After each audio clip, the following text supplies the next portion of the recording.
Hello. All right. Oh yeah, here we go. A little better now. Okay. So I don't believe we've spoken before, have we? No, no, we've never spoken before. I've probably watched you, or yeah, heard some stuff for about a year now. But no, Okay. we've never chatted. But I've just felt the prompting to contact you at this stage, so I'm not really Uh-huh. sure why, but I'm going Okay. with that. Okay. uh, Well, did you have any direct questions, or has anything coming up lately for you? yeah, well, since I've made the booking, I just sort of keep hearing it's like to ask about messages from guides and my higher self and Yeah. So with that. I'm just double checking. I'm seeing if our line connection is super. I'm going to drop the video because I think it might improve the signal. Okay, Okay. Hopefully. cool. Otherwise I'll change internet. Um, so what I thought I heard was you wanted to hear what your guides had to say, basically. Yeah, like since doing the booking, I keep hearing, ask about messages from the guides and higher self, my higher selves, and Yeah. um, I feel no real conscious connection, although I do feel very strong intuition. But Uh-huh. I suppose in comparison to like when people say, "Oh yes, I chat to my guides," I'm like, "Yeah, I've got no idea." Well, many people use them for a great deal of grounding in the way that they keep a communicative relationship with them, you see. Yeah. But it is not mandatory. In fact, most people, when they have guides, they're not talking with most of them. They're talking with maybe a Okay. couple of them that they want to actually have regular communication with, Mm, mostly for checkup purposes. But mm, there are definitely those guides that are very chatty for those that are ready for that kind of experience. But right. imagine that there is something like 8 billion people on the planet. Well, there's like 100 billion beings in the category of guides helping out those 8 billion. So 100 Okay. billion, excuse me. Mm, So the ratio is an average of more than, 10 to 1 per person. Um, righty. and I'm not suggesting that's what it is in this case, but we'll go in and see exactly what they have to share because they Sure. will make their own assessment as to where you guys can go forward. Okay. Sounds good. Just give me a moment. It didn't take long. Okay, so you have 8 guides that actually participate with you, but really only one kind of center stage type of guide. Um, Okay. and this center stage kind of guide, interestingly enough, kind of has like this round robin with three of your other guides. So you've gone through phases of your life where different ones are kind of at the forefront. Okay. Mm-hmm. Yeah. Um, and I'm you're probably aware of this, but your main guide is saying that this one has helped you keep a sense of humor within this shift of everything. This Yes. and how Totally. that's Yeah. almost been like necessary. Yes. Certainly. Okay. um, so this one kind of reminds me of like court jester in vibration, though it doesn't look like it. I'm Yeah. going to ask for an image at the moment. He says, no, "Don't look at me. I'm hideous." He look, he says, "I look like a slug. Don't worry about how I look." um, I didn't do my hair, but you can actually identify him with your typical hippie from the '70s with long hair and sort of Okay. like beaded necklace and rainbow sort of outfit type of thing. Um, very loose fitting and um, looks maybe like a vagrant in some respects. Um, and this fellow has like like a beard and and gives me a suggested age of somewhere around 28. If it were, and it's a Okay. man. His name is Chuck. It's not his real Okay. name, but that's the name he's been identifying that works well with you. His real name is Chester, but he goes by Chuck. Okay. You can call him either. He is involved in your life for since you were 7 years old, actually, and in many ways, he knows you better than you probably know you. And so Okay. he often has suggestions, and he often feels quite empowered to go around and tease people and put them in compromising situations for your humor. Okay. The idea is, he says, don't tell him that. Okay. Don't let him know that there's a spook out for your entertainment. Um, That's great. But, at the same time, he is also very much involved in the child energy, which he says is, which is the main ingredient, actually. The main ingredient in keeping yourself sane and also putting things into context over time that keep you from feeling overwhelmed with a sense of too many responsibilities.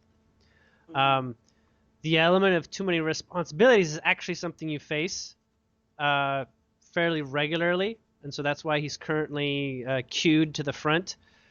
And the idea of too many responsibilities isn't, neither here nor there in terms of the actual number, but it is this place where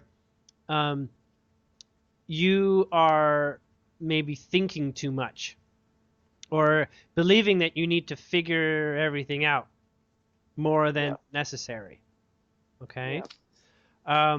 So the idea of humor is, in many cases, even though it doesn't get into your most serious things, you've actually kept them from going after the more intense circumstances because you're not vibrationally in the shift. He's trying to get you in the vibrational shift so that you can have a sense of humor.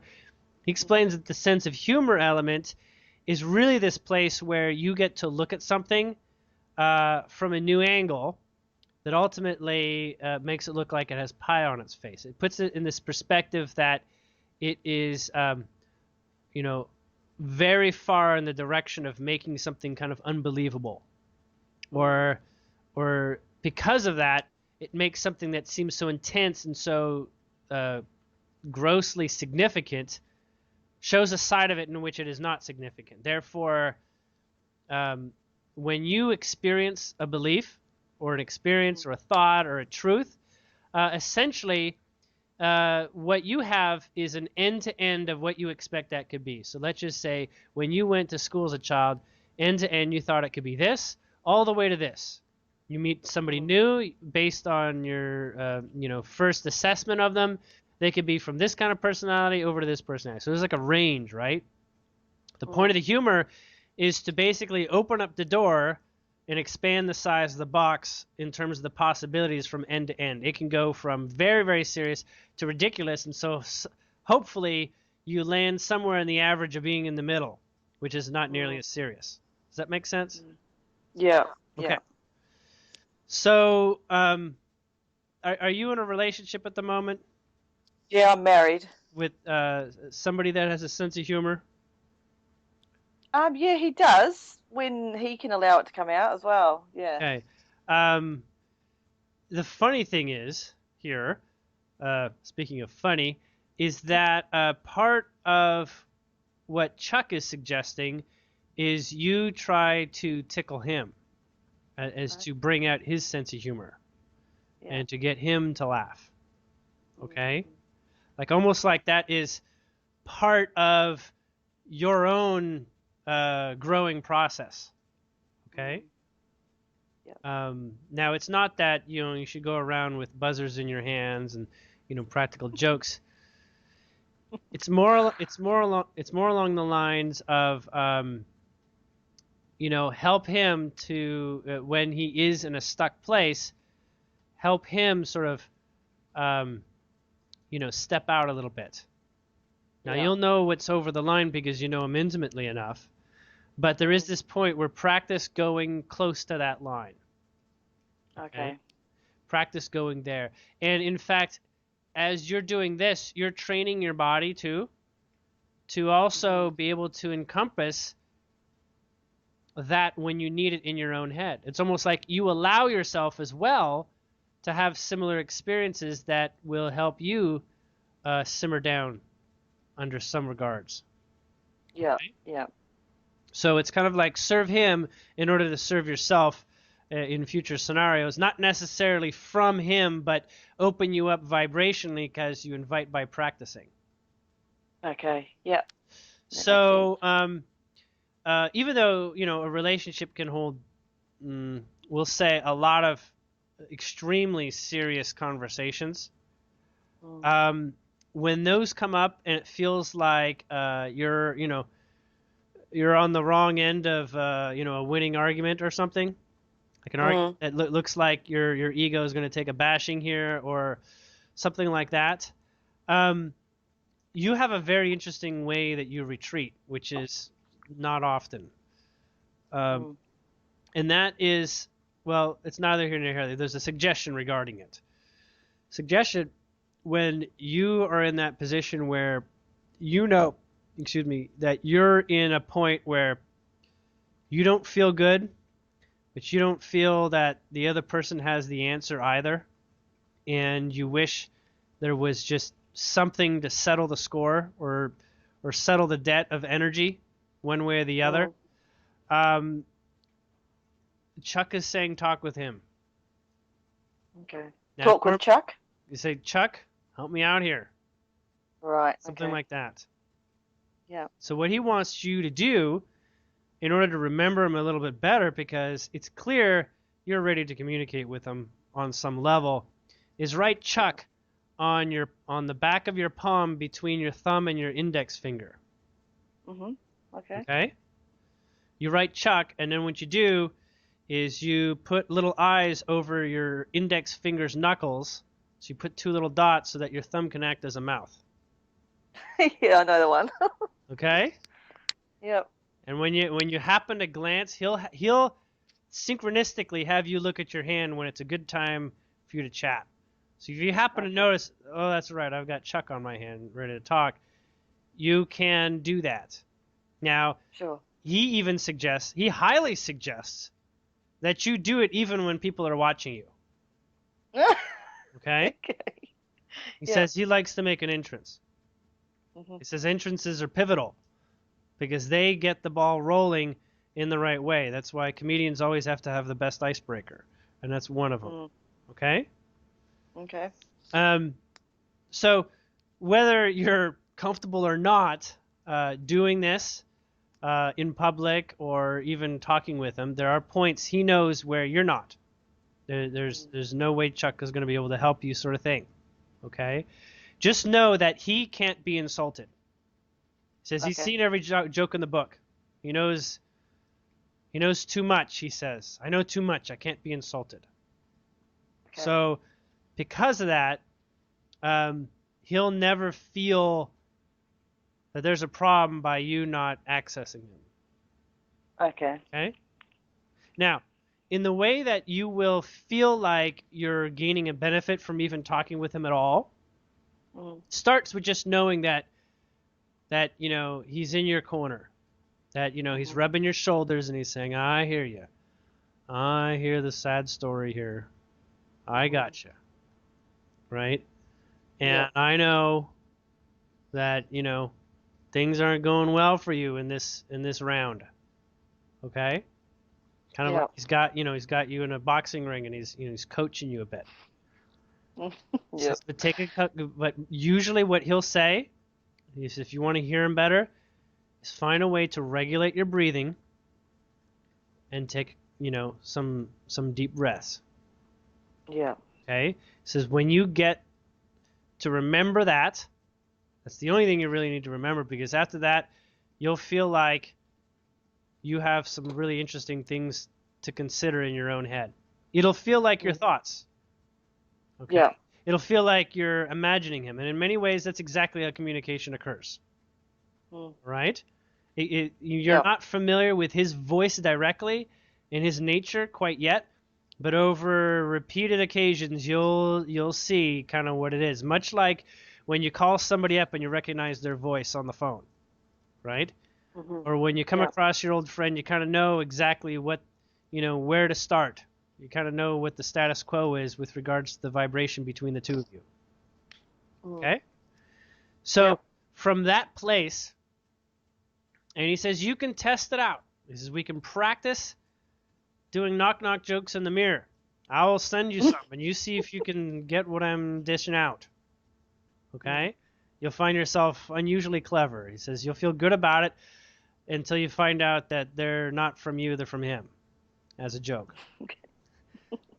So, in many ways, he is he's unshakable. Okay, Yeah.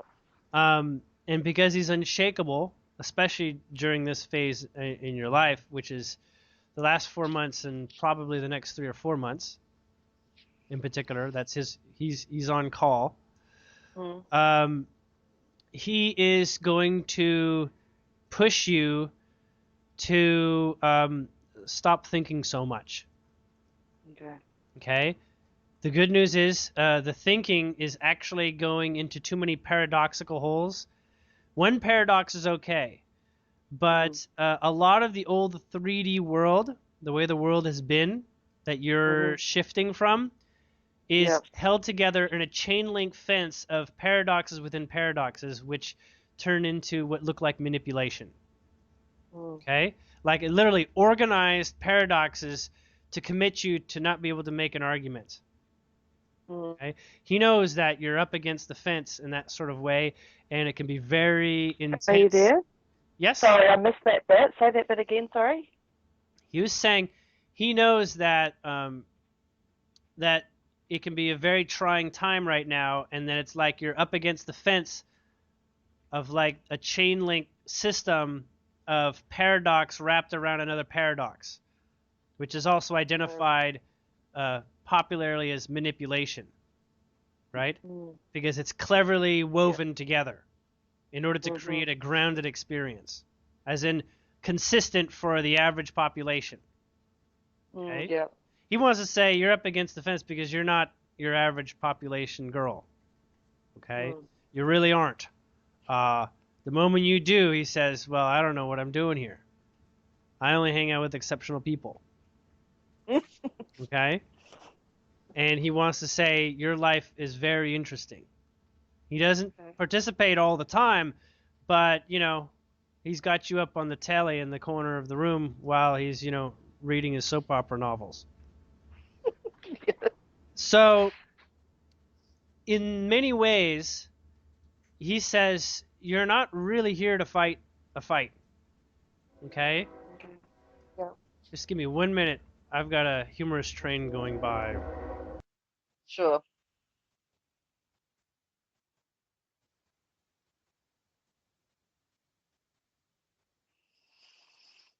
Okay. He's saying, you're very familiar with this place where people fight against the system or fight against the power that is newly identified as the cause and root of issues. Mm-hmm. Says that's not your thing. You may be around a lot of people that is their thing, but it's Mm-hmm. not yours. Right. And so even in your Yep. local surroundings, you don't exactly fit in even with those that are ready to to trounce the government or something. No, that's exactly right.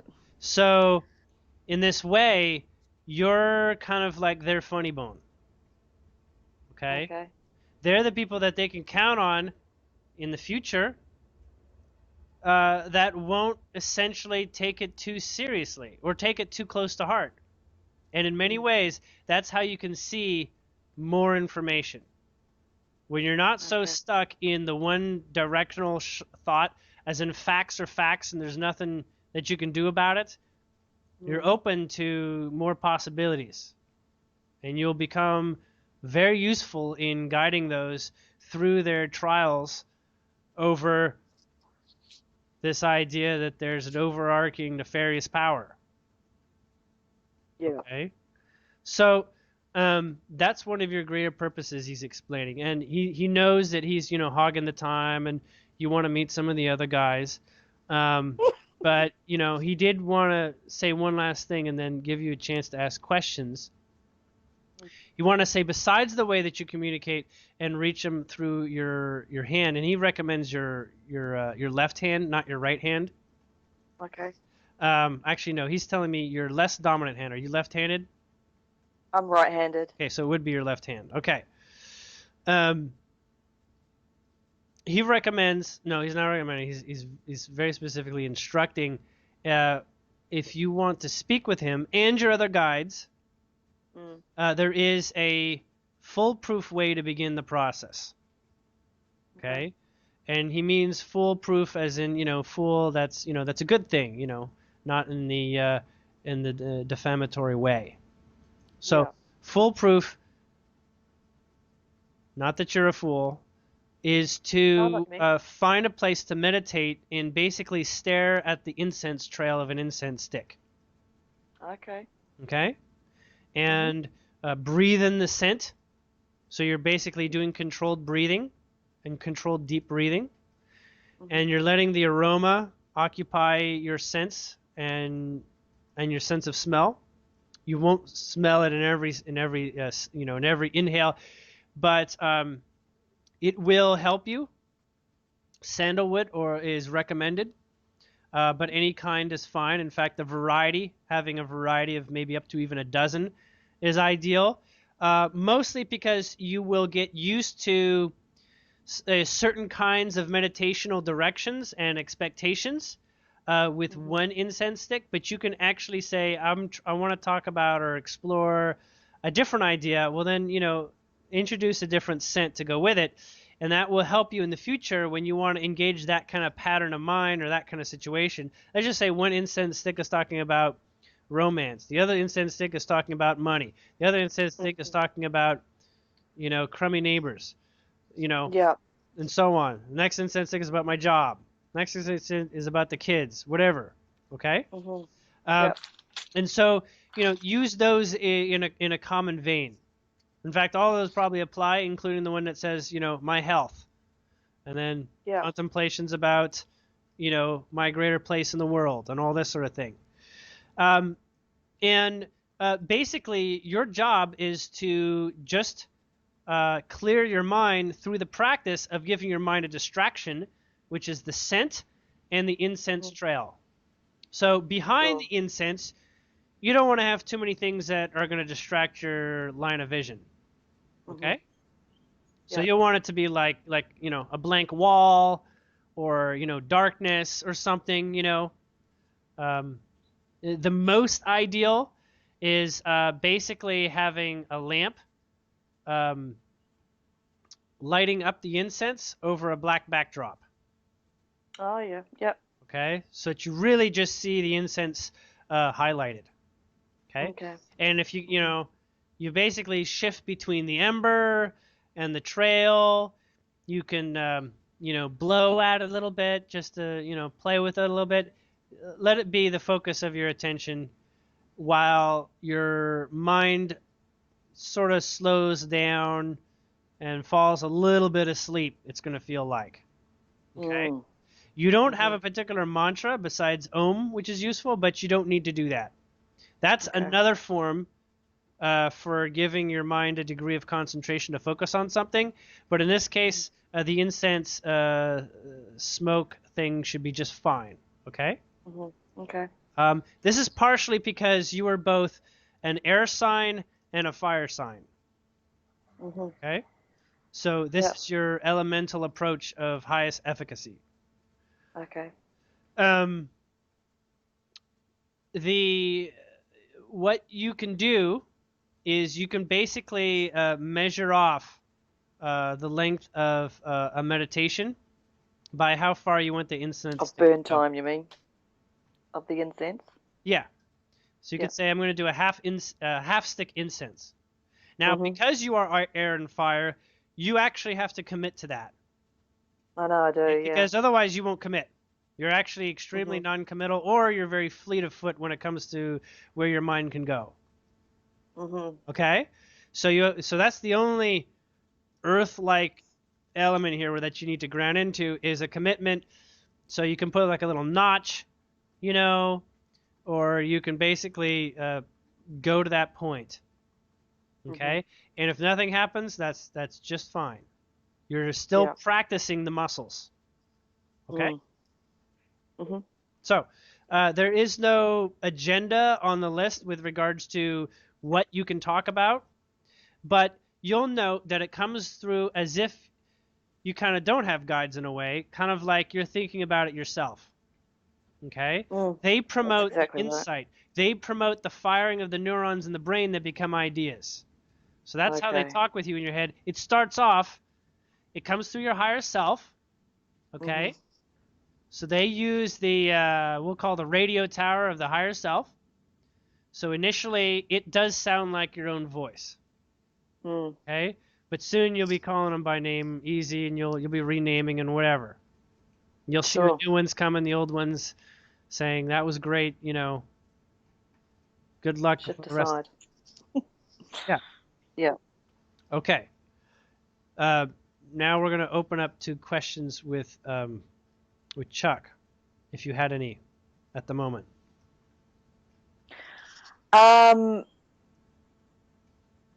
It's really No, not I mean it's required that you do. no, I know. Yeah, no, it's just funny. Yeah, it's bang on with the whole meditation thing and stuff, and um, the last 3 days, like I keep seeing the words meditate, meditate, meditate, and I'm Yep. going, yeah, yeah, yeah. And I just, as you say, I can't commit, and I'm like, I do a lot of writing, I do a lot of stuff comes through my writing and what have Yep. you, and sort of like, is that not my form of meditation, or do I need to actually sit there and quieten the mind, you know? And it's sort of like I can't. So that's why the incense stick is there. Yeah. Is it'll give you something chaotic to try to formulate and logarithmically try to understand. Yeah. Your brain will have a never-ending cat chasing the yarn sort of effect. Okay? Yeah. So writing is one way, mind you, and it works really well. But this is the one that Chuck recommended for you to adopt. Okay. Okay? And he's saying it'll work for many of them. I believe he's saying because you actually want. We're going to listen to your second guide on exactly what's coming up. Your second guide's name is Sylvia. She is a new angel. She's an angel first class, or excuse me, yeah, it's like, you know, grade 1 or something like that, grade 1 angel. This is the kind of angel that doesn't have its wings yet. It's very important because grade 2 you can get your wings, which means that they don't have full freedom to do anything they want with you, because they're not entirely empowered to make all decisions. Okay? It also means that this is their first assignment since entering into sort of like angel school or something. I don't know exactly what it is, but it's something along those lines. And Sylvia is actually recently deceased. So she is basically died as a human and feels the call to act as an angel for others, or as a supporter for other people in their lives. Now, when I say die, it doesn't mean that she had a negative experience. She's actually an old woman when she died, and she died quite happily, but her soul age and youth is quite clear in her age. She looks like she's like 16 or 17 years old. Okay. Again, is that the youthful side I'm connecting and needing again? She is, yes, highly recommending that, but she's going to get more clear. She is, in many ways, a version of you when you were 16 and 17. Okay?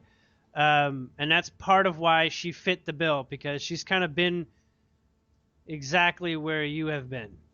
And she can reflect and adopt an understanding for you. She's actually a Norwegian female. So she lived in Norway and she died in 1981. Okay. Okay, so she was part of the human world up until then. She only about 2 years ago basically came on the scene and started acting as an angel. Not she does not meet the qualification for guardian, but as an angel guide. Okay, Mhm. and she's been with you for most of that time, 18 months. Okay. Now, you'll find that she is in many ways a pushover vibrationally. She always um, she makes suggestions, but it's always up to you exactly what you're ready for. And Mhm. so you will come to sense that she's actually made a lot of suggestions that you've sort of vetoed in the past. Mhm. And on the one hand, she cherishes the assignment and she cherishes you having been with you so long already. And she wants to share a little bit about the differences in your communication method, Mhm. just for starters. Yeah. Um, so your writing method uh, got a little bit.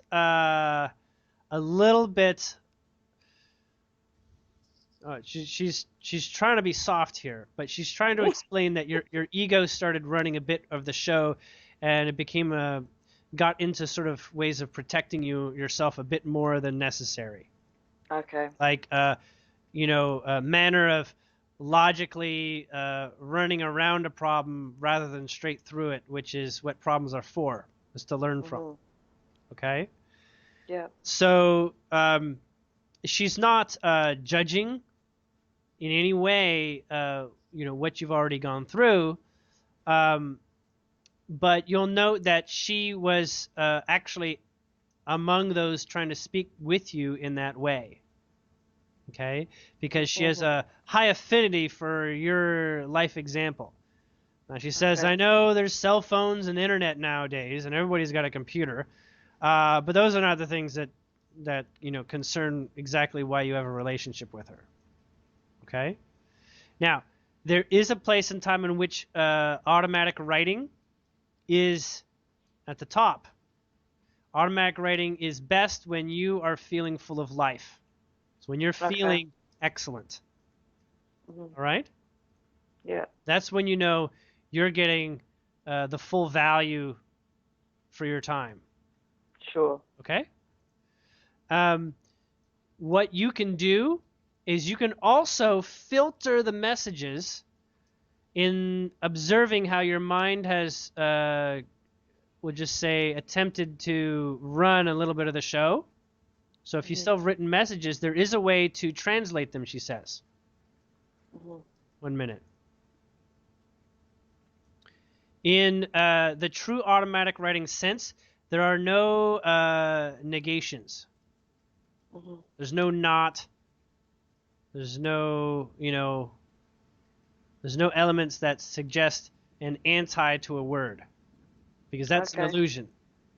Mhm. All truth is in the statement of what is, Mhm. not in using context that is not. Is that Okay. clear? Yeah.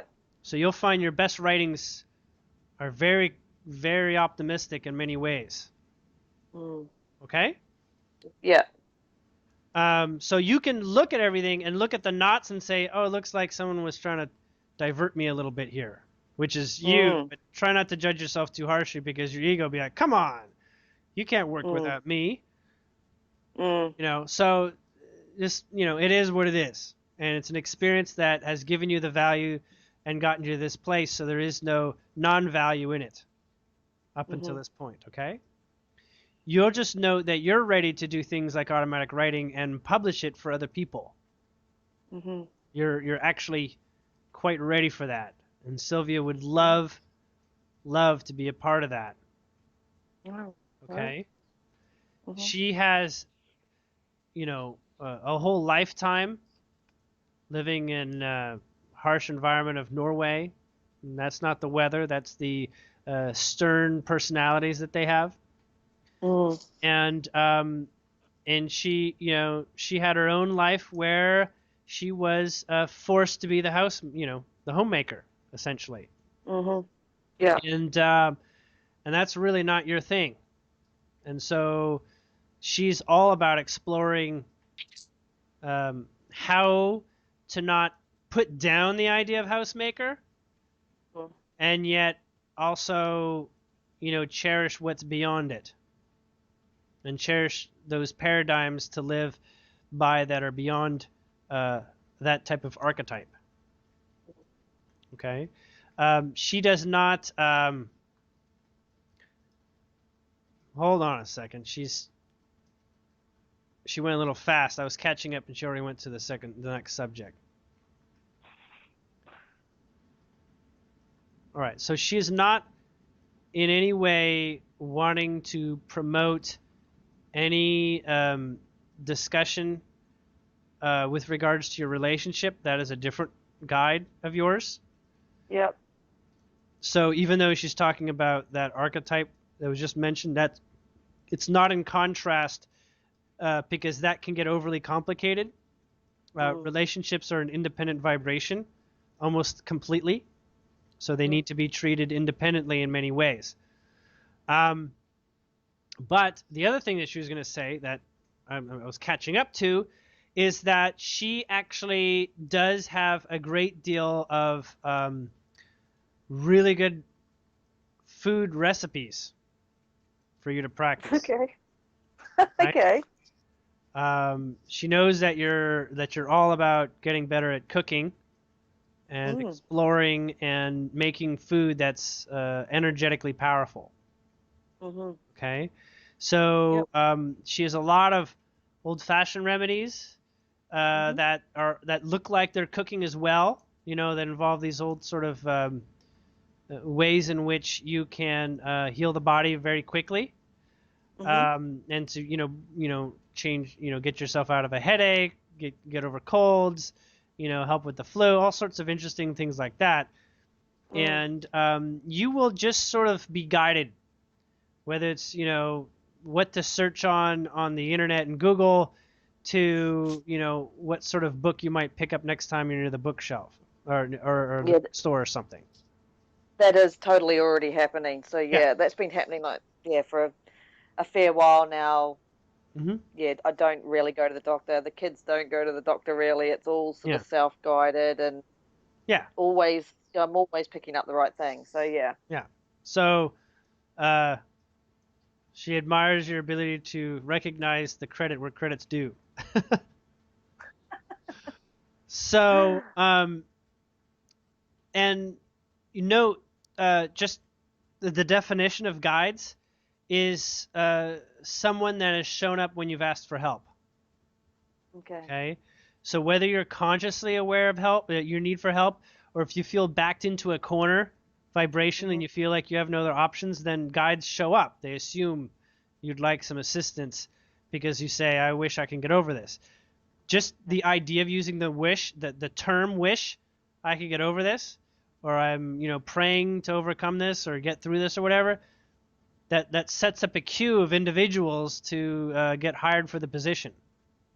Okay, and you interview them during your sleep time most of the time.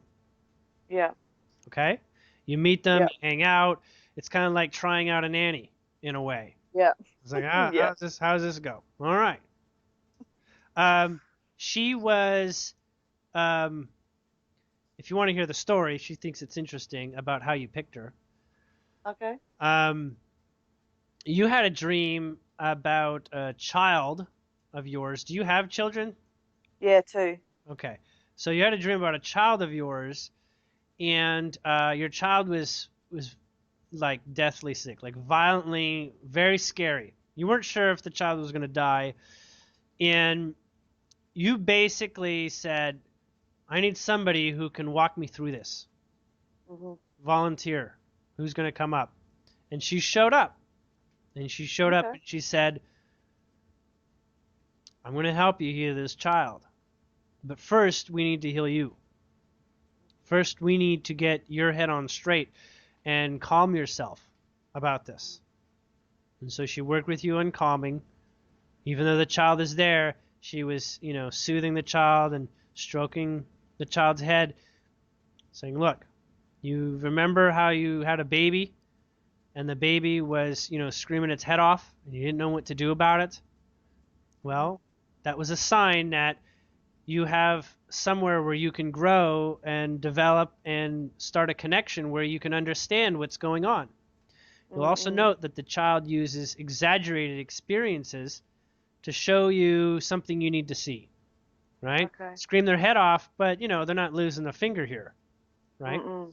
So the exaggerated experiences she reminded you is a great deal about the idea that children are mirrors for the adult of Yeah. what's going on in their own head, screaming in their own head, but they block it away.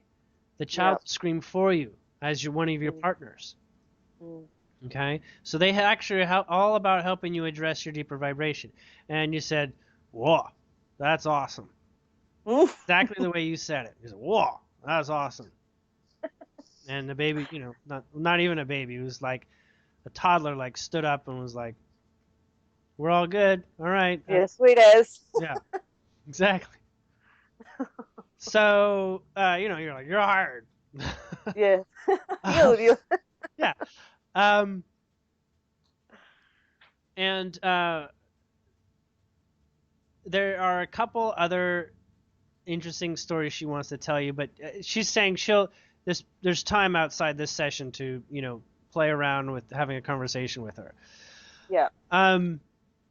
She wants to tell you at the moment, dietarily, the most useful element that you can include in your life and your children's life as a regular element. If you haven't already, she's saying an apple a day. Sounds like a really lame, old-fashioned apple a day, keep the doctor away.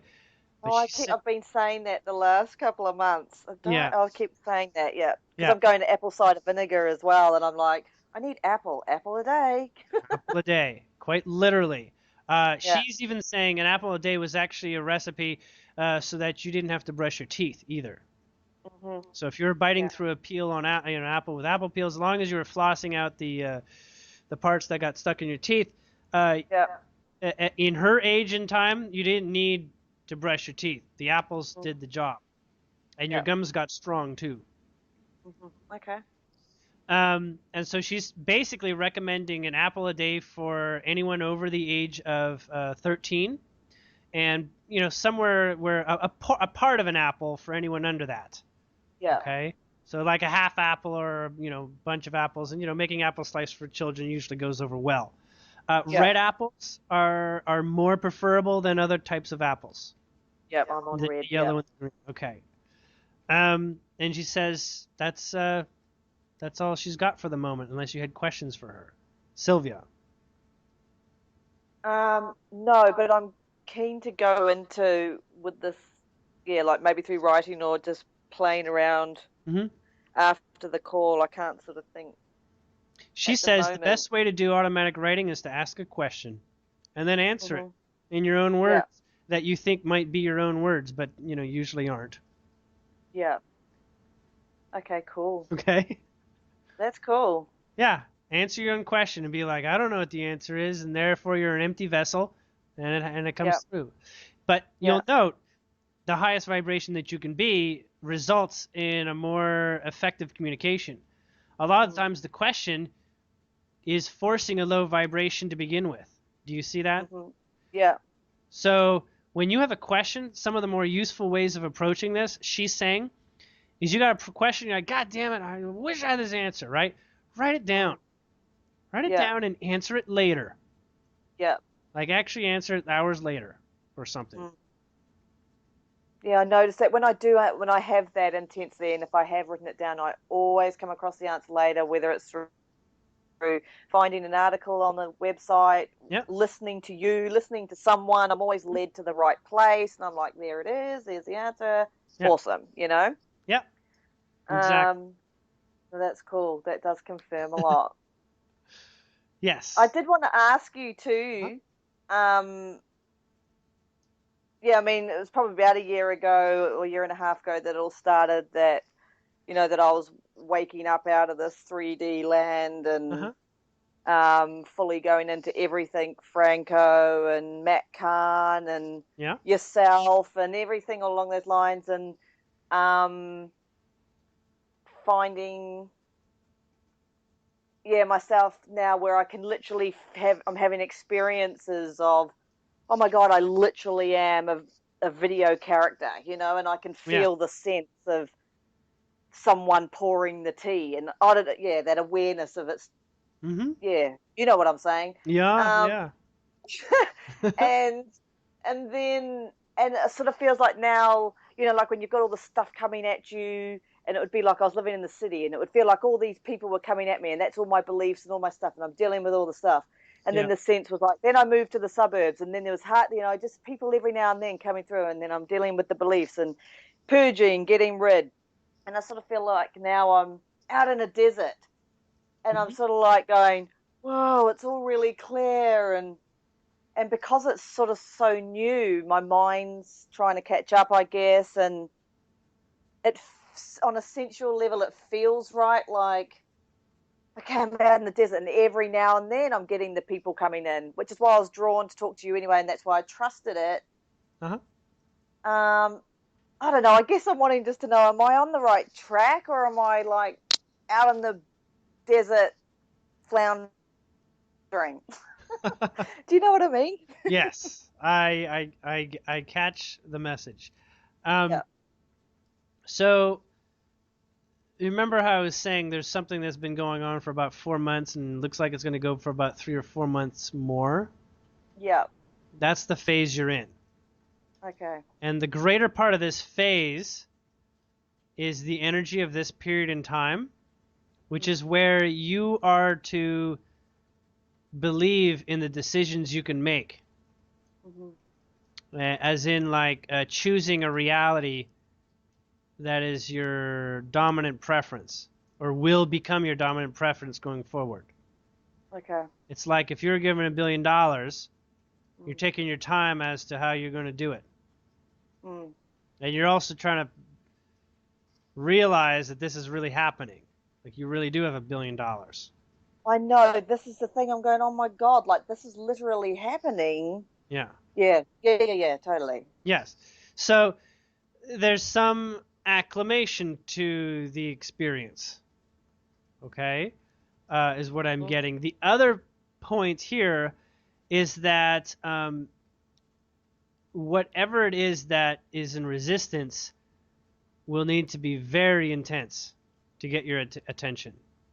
Because Okay. at this time, you'll probably note a lot of things that once were intense are just, you probably don't even notice it happening. Like it Exactly. just goes right by. You're like, oh Totally. crap. Something, nothing. Yeah, Yeah. it's like, wait, were you upset at me? Like I didn't even catch that. Yeah. You know? Uh, or like, maybe one of your kids is complaining and you're like, is this actually a complaint? I'm missing it, Sounds like everything's Yeah. fine, you know? Yeah. So, Totally. so there's this sort of like, you know, this acclimating to this new wavelength, okay? Mm. And this wavelength is, uh, we'll call it a bit alien to your average population, Yeah. okay? Maybe it's very alien. Excuse I me. would say so. Yeah. Yeah. But there is room for you to decide how to not be an alien. And that's part Mhm. of it. How Mhm. do you continue in this world without feeling like you have to change everything or that everything needs to change in order for everything to work going forward? It's more like finding out that everything is working, actually. Like I think everything that's the thing. is It's finding dissolving the trust itself. in that. What's Yeah. that? Yeah. Yeah. It's finding that trust in the process, I guess. And yeah, like not trying to figure it out, but yeah, because it is so kind of foreign. I think And I've got this thing of, because nothing's coming my way, and because we're so conditioned to be doing, doing, doing, yeah. then because nothing's flowing my way, I start getting anxious, going, oh my God, I'm not doing anything. I'm not participating. Am I off track, Yeah. or is this just me flowing with life? Right. is this the way it really is? You know what I mean? It is. And the funny thing is, this is really funny. This is what Chuck is saying. He's saying Mm. people would put people into prison so that they'd go crazy under this type of circumstance. So that they'd have such solitude and nothing going on in many ways that their mind would destroy itself Okay. as a healing process. Although Uh, the judicial system didn't call it a healing process, they called it the ultimate punishment. right. So you're saying Okay? that's what I'm going through? Like I'm going through like my mind's going through its own It's going, internal yeah, combustion. yes, yes, it is. Okay. And your body is catching up in the way that your body has held all the memories and all the beliefs and all the grounded truths that you have known, Mhm. and it needs to actually process through the body. Okay. Okay, you're in Australia, is that right? Yeah. And it's becoming the worm season now.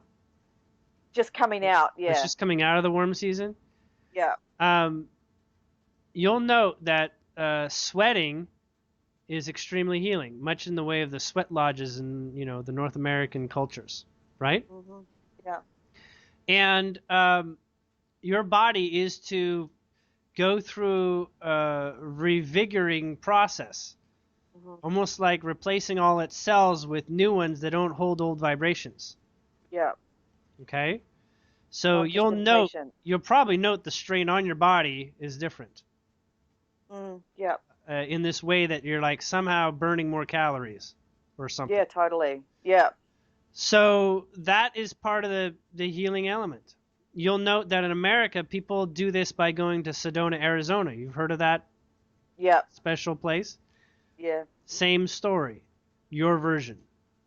Yeah. Okay? You So just don't have I'm in the the same right. kind of you just don't have the same kind of community as Sedona, Arizona. Yeah. Sure. Okay. So I'm just to trust this process. It's not like I need to go and find anything No, this is like blunt in your face. This is how you get guided into doing the very best thing you could be doing. and doing nothing, even though it goes against everything my It's mind is. that's the thing. Your mind has to sort out why nothing somehow is important. Yes. Okay. Okay? Yeah. And you'll note that place where you don't get caught up in other people's dramas. It's as if you want to spend your time thinking, you can think about that, or you can think about possibly nothing. Yeah. Like, what's the alternative? Do I get caught up Exactly. in TV level dramas, Yeah. or am I finding something that's a clear-headed level above that? Mm. And Which is that's what I have that's been your journey. choosing. I'm going, yeah, let's go that way. And then, yeah, then you go and hang out with your people or whatever. And then you're just going, I'm living in a bloody dreamland. Or, like this world. I mean, I'm not saying that I can't handle being around other people. It's Right. gone beyond that now. Like I'm totally cool with where people are at in their lives and all that jazz. And Uh-huh. it's just, it's just me trusting the process, I think, and not, And you're yeah. smack dab in the middle of a phase. Okay. Okay? But Okay. you have a few more people to talk with now. Okay. Okay? You've got Chuck and Sylvia just as two examples. Yep. And they're saying they can keep you busy. Okay? Yep. We keep you busy. You want stuff to practice? I'm gonna get you into stuff. Sign you up. Yep. Yep. Okay?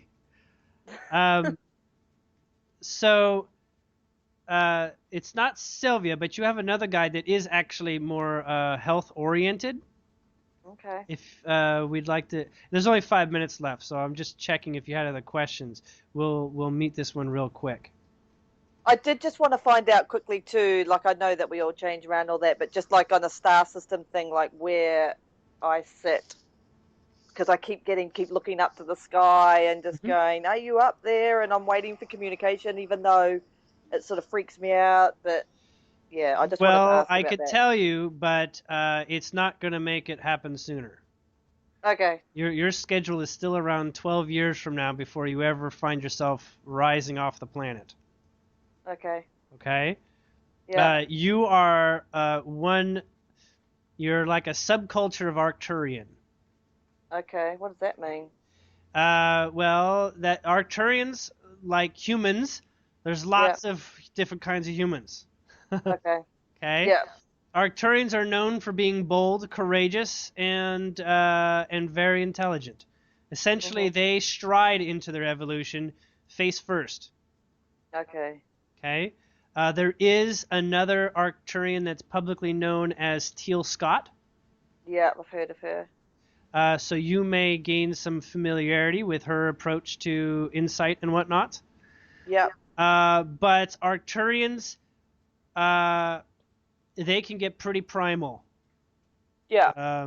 They many of their planets they enjoy basically reliving like a Conan the Barbarian kind of world. Sure. I did listen actually to one. I think there was a reading you did with. I think her name was Sue, and Uh-huh. you did talk about the Arcturians, and Yes. that was all very interesting. And I was like, yeah, I want to find out, and I did sort of resonate with that. So yeah. So there's a star Arcturus. Yeah. And so Arcturians are from the region in which that star exists. Not just that star, but once a population has the ability to travel the stars, they tend to colonize everything within a couple hundred light years or something like that. Yeah. Um, they Arcturians also love the area of the North Star, which I believe is called Polaris. Okay. Okay. Um, so when you want to look somewhere in particular, you're looking for Arcturus and Mhm. Polaris. Okay. All right, you can find that on a Mhm. star chart. Nowadays, there's apps where you can use your phone, and your phone will look at the sky and tell you what you're looking at. It's kind of Yeah. cool. What did you Uh, mean by What did you mean by the 12 years from now leave the Earth? Did you mean 12 like that years from now, shift? you have an idea about your reality being so spacefaring that journeying between the planets and other stars has kind of become quite easy for many people. And things like having UFOs as your car and your driveway is going to be much more likely. Yeah. Okay, Okay. Okay. so even though the Arcturians are one of the last races that get introduced to the human population. Mhm. Not the last. They're like the last 30 or 40% or something. Yeah. Okay. There's an order in which they come forward, and the Pleiadians are pretty much at the top of the list Mhm. because they're the most human-like, and they're the ones with a great deal of healing abilities um, and social healing skills. Sure. Um, but in the 12-year element, there is this process where you kind of signed up. We'll call it like a trip. Yeah. Like say you signed up for like I don't know, like a cruise or whatever. But it's like at the end of the year or next year, it's kind of like out. It's set out some distance. Mhm. Okay. Um, but that doesn't mean that's the only time you can see a ship or something like that. That just means that at that point, you could say, let's go meet all the Arcturians out, and go to some of their planets if Mhm. you wanted to. Yeah. Okay? Okay. Yeah. Um, there's not going to be much of an exodus of people leaving the planet until around that time. Okay. Okay? There's this sort of element where the regular human population is not really invited to go other places.